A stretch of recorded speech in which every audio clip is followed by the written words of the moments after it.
ঈদের ছুটিতে ঘরে ফিরছে ঘরমুখো মানুষ। ঢাকা চট্টগ্রাম মহাসড়কে যানবাহনের চাপ বাড়লেও নেই যানজট কিংবা ধীরগতি। কুমিল্লার পদুয়ার বাজার বিশ্ব রোড এলাকা থেকে বিস্তারিত জানাতে যুক্ত হচ্ছেন সহকর্মী হুমায়ুন কবির জীবন। হুমায়ুন, সেখানকার যানজটের অবস্থা কি বা সেখানকার বাস ঠিকমতো ছেড়ে যাচ্ছে কিনা, এ ব্যাপারে বিস্তারিত আমাদেরকে জানান।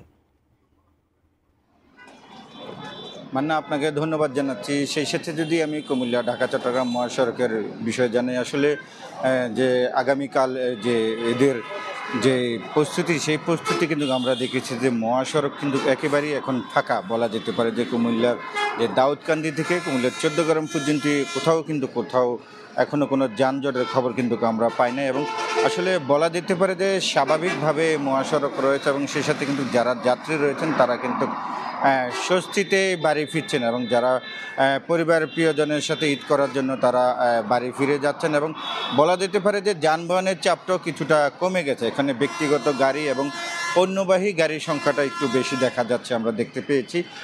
এখন যদি আমি বলি যে আমি যে জায়গাটি আছি, সেই জায়গাটি হলো কুমিল্লার ব্যস্ততম শাখা যে মহাসড়ক, সেটি হলো যে পদুয়ার বাজার বিশ্ব রোড এলাকায়। এখানেও কিন্তু আমরা দেখছি সকাল থেকে যে আসলে যানবাহনের চাপটা কিন্তু খুব একটা নেই, এবং যদি বলি যে আসলে আইনশৃঙ্খলা বাহিনীর যে নিরাপত্তার বিষয়ে যাত্রীদেরকে সেবা দেওয়ার জন্য যে মাঠে তারা কিন্তু প্রস্তুত রয়েছেন, বিশেষ করে সেনাবাহিনীর সদস্যরাও মাঠে রয়েছেন, এবং সেই সাথে যদি বলি যে আসলে পুলিশ, র্যাব সবাই কিন্তু সমন্বয়ে কিন্তু কাজ করছেন মহাসড়ক। এবং আজকে কিন্তু এই মুহূর্তের খবর আমি যতটুকু বলতে পারি যে কুমিল্লার 105 কিলোমিটার সড়কে কিন্তু কোথাও কোনো যানজট নেই এবং নেই কোনো ভোগান্তি। এবং যাত্রীদের সাথে আমি কথা বলেছিলাম, যাত্রীরা বলছেন যে তারা কিন্তু স্বস্তিতে বাড়ি ফিরছেন, এবং আমরা বেশ কয়েকজন ঢাকা থেকে যারা আসছেন তাদের সাথে কথা বলেছিলাম, এবং যারা চট্টগ্রাম থেকে কুমিল্লা এসেছেন তাদের সাথে কথা বলেছেন। তারা বলছিলেন যে আসলে মহাসড়ক একেবারেই ফাঁকা রয়েছে, যার ফলে কিন্তু তারা অনেক খুশি এবং স্বস্তিতে বাড়ি ফিরতে পেরে তারা অনেক